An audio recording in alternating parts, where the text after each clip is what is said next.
Le 19h30, Nathalie Maheu. Madame, Monsieur, bonsoir. Merci de vous informer avec nous. Un siège vide à la place de Sophie Wilmès au Parlement.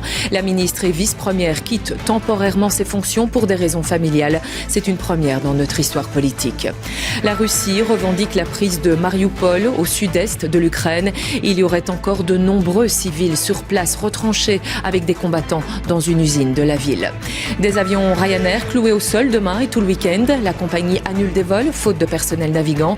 Nous verrons avec Tidiem Quash quelles sont les compensations possibles pour les milliers de voyageurs lésés. Visiter la belle Venise sera bientôt payant, entre 3 et 10 € le ticket d'entrée selon la saison. Et dans quelques mois déjà, il faudra réserver en ligne pour accéder à la cité des Doges. Et puis des circuits VTT parfaitement balisés, des pistes qui respectent la nature. D'ici l'été, la Wallonie proposera 8 sites pour les fans d'enduro et nous parcourrons l'un d'eux à toute vitesse en fin de journal.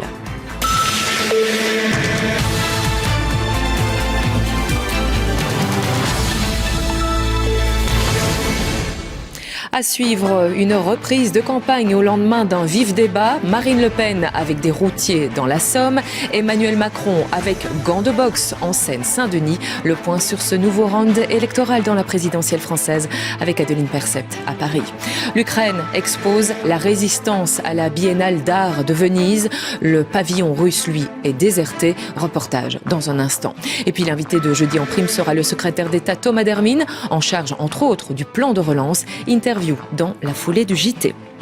Et l'incontournable du jour, c'est Jeudi en Prime. Dans quelques instants, avec François de Brigode, nous recevons le secrétaire d'État Thomas Dermine. À tout de suite. Merci.